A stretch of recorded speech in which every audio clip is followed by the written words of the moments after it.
Mais non, ils ont essayé de soudoyer Jérém Star. En tout cas, c'est ce qu'il dit, tu vois. Jérém Star, il aurait reçu une demande de collaboration d'un parti politique qui lui a demandé de poster 3 stories et un post avec son vote pour influencer tous les gens qui le suivent. On va écouter ça tout de suite.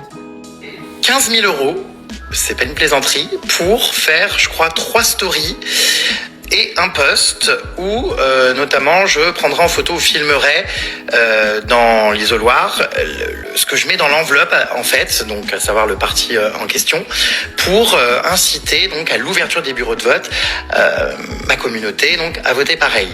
Donc c'est sûr, c'est quand même une grosse somme, mais très honnêtement, comme je vous l'ai dit, c'est quelque chose que j'ai décliné parce que Après, la véracité des propos, je suis pas sûr. J'ai envie de faire confiance à Jérém Star, mais c'est un blogueur. Attention, gros respect à Jérém Star.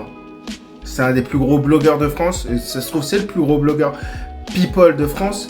Mais je sais pas, parce qu'en fait, en même temps, les blogueurs, ils aiment le scoop. Et quand tu le sais, ça, quand tu sais que les blogueurs aiment le scoop, ils gagnent littéralement de l'argent sur le scoop, est-ce que si toi, tu as un parti politique, tu vas t'adresser à un blogueur? Je sais pas si la véracité de l'information est vraie, enfin si l'information est vraie, j'en suis pas sûr. Ça se trouve, c'est quelqu'un qui a joué avec Jérém Star.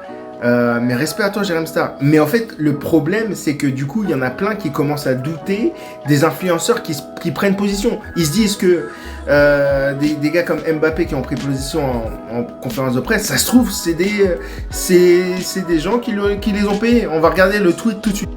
Avec cette révélation hallucinante de Jérém, on peut donc imaginer que beaucoup d'autres influenceurs qui ont pris position ont sans nul doute eu un beau virement. Ça mériterait une enquête parlementaire. Ah, on me dit dans l'oreillette que les parlementaires sont ceux qui font les virements.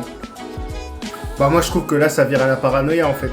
Parce qu'en 2024, oui, il y a des gens qui ont des convictions, les influenceurs, les personnalités publiques, les gens qui ont réussi, qui ont beaucoup de succès et d'influence. C'est des gens comme nous, c'est des gens comme toi et moi qui au final ont réussi à faire des choses extraordinaires de leur vie et ils ont forcément des convictions et c'est pas parce que Jérém Star, le blogueur people, respect à toi Jérém Star, mais pas parce que Jérém Star, le blogueur people qui aime les scoops, dit que lui, il a été touché par un phénomène, peut-être que des gens qui ont essayé de lui donner de l'argent pour influencer tous ceux qui le suivent, et que ça a peut-être été le cas pour lui, que c'est le cas pour tout le monde. Là, on vire dans la paranoïa. Dis-moi ce que t'en penses en commentaire.